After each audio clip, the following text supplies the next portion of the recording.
Hi, Justina. Hey, Benita. Today we're going to be conducting an interview. So, okay. Yeah. Can you tell me about your life right now and what a typical day looks like for you? So a typical day in my life, I go to my sociology class for Columbus State. It's from 9 to 10:20. And then I'm pretty much off all day, and then I have stats at 1 p.m. And then on Tuesdays and Thursdays, I only have comp and stats. So I'm there from like 12 to 2:30. And then after that, I really work a lot at the nursing home as well. And yeah, I'll go to work from like 3:45 to 8 o'clock. How is becoming a... What was it like growing up with a single mother, and how did that shape you? Growing up with a single mother, I was the only child, and so it was only us two in the house. And she pretty much had to work a lot because she had to provide for both of us. I think it shaped me into being like more like appreciative of what I do have and what I'm able to get, because I know like some people can't even have the basic necessities, or their parents are always gone because they have to provide for them. Good. Okay. What values did your mom instill in you that you carry today? Pretty much everything I know, like patience, respect, responsibility, love, like everything I've learned, it's come from her. Okay. How would you describe yourself in 3 words, and why? I would describe myself as responsible, patient, and kind. I'd choose those 3 words because I feel like I'm responsible because I always get what I need like to do done, like no matter what. Like even if I take a while to do it, it's always gonna get done. And then patient, I don't really like get angry at people because I know like people have different lives and different circumstances where they might not be able to do things on the same time I can. And then I choose kind because I feel like, I don't know, it's not hard to not be mean to people. Good. What's something people often misunderstand about your life or your background?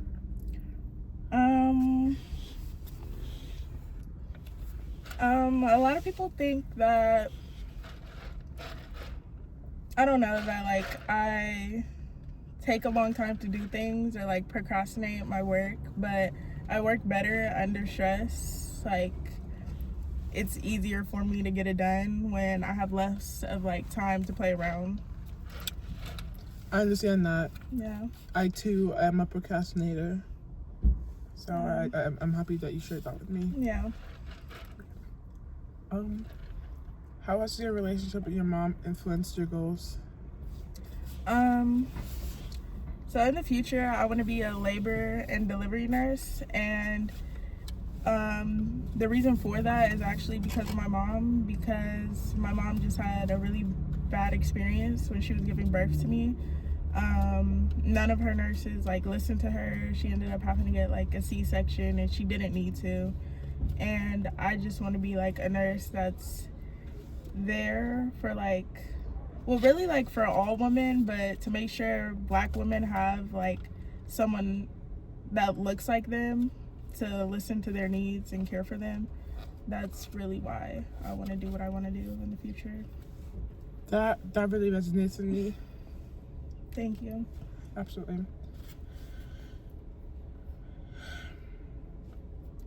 What challenges do you see your mom face, and how did that impact you? I see her work like a lot of late shifts, and a lot of people would consider her job like a manly job because she like lifts like heavy items, bags. She works at the airport, and like she has to lift like the bags into the plane and take them to the baggage claim. Like yeah, and she doesn't work with a lot of other women, so that might be challenging. How did that impact you though? Because she's never home. I Like see. she's always gone from like she works like overnight and she has to work like doubles a lot of the times because she doesn't have as much privilege as other people who work there. So she'll like today she works from 3:45 a.m. to 9 p.m. and she won't get home till 9 p.m. I'll see her and then she'll go to sleep and I don't know when I'll see her again. So yeah. Oh, okay. I'm sorry. How does like not seeing your mom affect you? Like, does that make you upset? This is like. It's just like that's the only person I have at home to like really talk to, and if she's not there, like I just don't have that option, and I'm really just by myself. How does that make you feel? It makes me feel like alone. Okay. Yeah. I'm sorry. Okay. Do you feel like you like? Do you feel any responsibility to give back or support your family in the future? Yeah, I definitely do feel like if I do follow through with what I want to do and like become a travel nurse and a nurse practitioner, like I feel like I have to take her on like a few trips or just something. So maybe a car, like so she can just not work as hard as she had to when she had me in the house.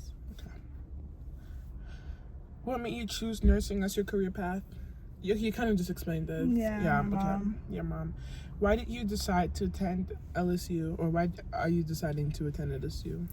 I want to go to LSU because I've always wanted to go out of state and like start my own life because I feel like me and my mom are always together, so I feel like if I stay in state, I'm just going to like revert back to her and I need to like start my own future. So I wanted to go out of state, and LSU had a really good nursing program and they also gave me a lot of scholarships, so it wasn't that much more expensive than like going to Cincy or OSU.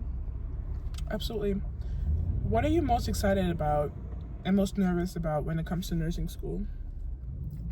I think I'm most nervous about clinicals because I know like they're very strict, like on like even certain things you can wear and like have done, so I know that'll be hard for me, and I'm really excited to just like be able to be like hands-on and get to what I want to do. Absolutely. I played. How do you plan to manage school while also working, if you plan on getting a job at LSU or by LSU? So for my freshman year, it's really light because it's like prerequisites, and most of them are classes that I've already taken through Columbus State, but Columbus State doesn't transfer to Louisiana, so I have to retake them again. So I'll pretty much know the curriculum, and I've already scheduled my classes, and it's from like 10 to 2 every day.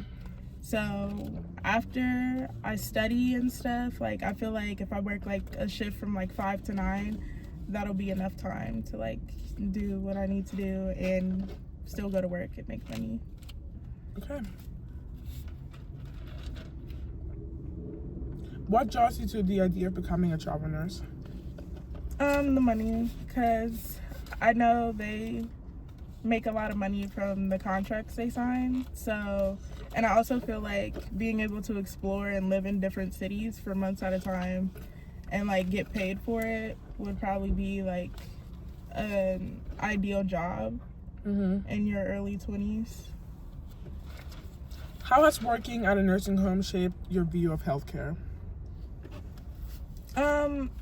It shaped it in a way that I think it's just, I've always thought it was stressful, but seeing it like in real life just like lets you know that you really do have to be patient with everyone you work with, because like an argument between your coworker could start something else for like a resident or a patient, and then it just leads to a chain of events that will never stop.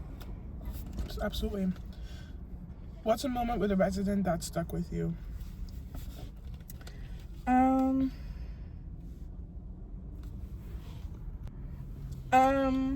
Residents like complimenting me because they think like I'm pretty for how I look like naturally. It just like it's like kind of full circle because they feel that way too, and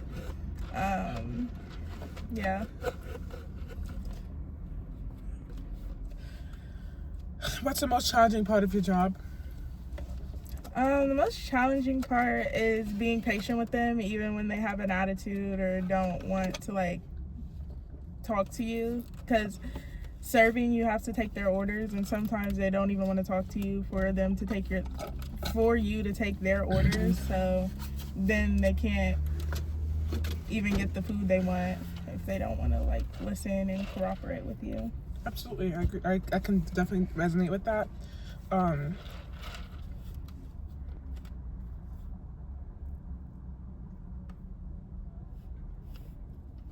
Okay.